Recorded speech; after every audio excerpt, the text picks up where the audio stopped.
നിങ്ങൾ FIFA rigged ആണെന്ന് പറഞ്ഞോളൂ, റെഫറി കാശ് വാങ്ങിയെന്ന് പറഞ്ഞോളൂ, കമ്മിറ്റി ടീം എന്ന് പറഞ്ഞോളൂ, ഒരു പ്രശ്നമില്ല. പക്ഷെ ഇനി ഒരിക്കലും നിങ്ങൾ റൊണാൾഡോയോ അല്ലെങ്കിൽ വേറെ ആരെങ്കിലും വെച്ച് മെസ്സിയെ കമ്പയർ ചെയ്യരുത്. അത് മെസ്സിയെ അപമാനിക്കുന്നതിന് തുല്യമാണ്. നിങ്ങൾ തലയിൽ ഒരു മുടി എടുക്കുക, എന്നിട്ടൊരു മലയിൽ കെട്ടുക, വലിക്കുക. വന്ന ഒരു മല, പോയ ഒരു മുടി.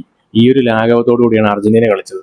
ഇംഗ്ലണ്ട് ഗോൾ അടിച്ചപ്പോൾ അർജന്റീന ഫാൻസ് ടെൻഷൻ ആയെന്നേ ഉള്ളൂ. പക്ഷെ ടീം ഇതൊക്കെ എത്ര കണ്ടിരിക്കുന്നത് മട്ടിലായിരുന്നു കംബാക്ക്. അപ്പോൾ നമുക്ക് മാച്ചിന്റെ രണ്ട് സൈഡ് 2 മിനിറ്റിൽ നോക്കാം. First half full rough and tough ആയിരുന്നു, ബോക്സിംഗ് മാച്ചിലെ പോലെ ഫുള്ള് ഫൗൾസുകൾ. എന്നാൽ സെക്കൻഡ് ഹാഫിൽ ഇംഗ്ലണ്ട് ലീഡ് എടുത്തോടെയാണ് സ്കലോണി മൈൻഡ് ഗെയിം തുടങ്ങിയത്. ഇംഗ്ലണ്ട് പക്ക ബസ് വർക്ക് ചെയ്ത് റിജിട്ട് ലോ ബ്ലോക്ക് കളിക്കാൻ തുടങ്ങിയപ്പോൾ അർജന്റീന വളരെ സ്മാർട്ടായിട്ട് ലോങ് റേഞ്ച് ബാങ്ങേഴ്സ് ട്രൈ ചെയ്യാൻ തുടങ്ങി. ടീമിലെ എല്ലാവരും നമ്മുടെ എൻസോ ഫെർണാണ്ടസിന് സ്പേസ് ഉണ്ടാക്കി കൊടുത്തു. എൻസോ അടിച്ച 4-5 ക്ലോസ് ഷോട്ട്സുകളിൽ ഒരെണ്ണം പിക്ഫോർഡ് സേവ് ചെയ്തു. ഒരു ബാങ്ങർ പിക്ഫോർഡിനെ കാഴ്ചക്കാരനാക്കി വലയിലെത്തി. അത് കഴിഞ്ഞ് സ്കാലോണിയുടെ മാസ്റ്റർ സ്ട്രോക്ക്. ഇംഗ്ലണ്ടിന്റെ ഹൈറ്റുള്ള ഡിഫൻഡേഴ്സിനെ ലോ ബ്ലോക്ക് ബീറ്റ് ചെയ്യാൻ പറ്റില്ല എന്ന്, ക്രോസുകൾ മാത്രം പോരാന്ന് മനസ്സിലാക്കി സ്കാലോണി സൂപ്പർ സബ് ലൗട്രോ മാർട്ടിനസിനെ ഇറക്കി വിട്ടു. സപ്പോർട്ടിനായി റൈറ്റ് ബാക്കിൽ കണ്ടിന്യൂസ് ക്രോസ് ഇടാൻ വേണ്ടി മൊളീനോ ഇറക്കി വിട്ടു. മൊളീനോ ഇന്ന് വേറെ 5 മിനിറ്റിൽ 5 മാരക ക്രോസുകൾ ഇട്ടു. ആ ടോട്ടൽ അറ്റാക്കിംഗ് മെന്റാലിറ്റി ഇംഗ്ലണ്ടിനെ ശരിക്കും ശ്വാസം മുട്ടിച്ചു.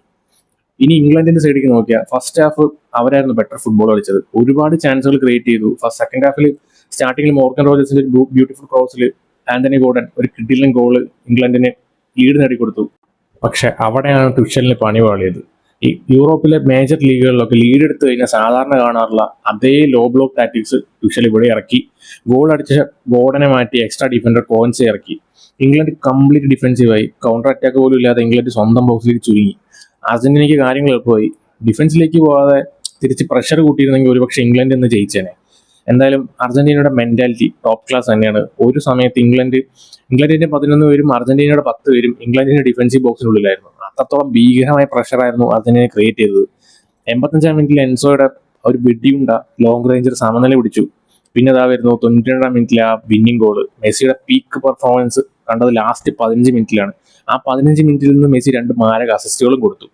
ഒടുവിൽ മെസ്സിയുടെ പിൻ പോയിന്റ് ക്രോസിലൂടെ ലൗട്രോയുടെ കിഡിലൻ header goal for a reason.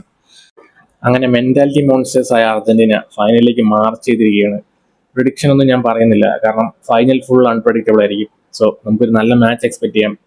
നിങ്ങളുടെ പ്രഡിക്ഷൻ നിങ്ങൾ കമന്റ് ബോക്സിൽ ഇടുക. അടുത്ത വീഡിയോയുമായി വീണ്ടും കാണാം. ബൈ.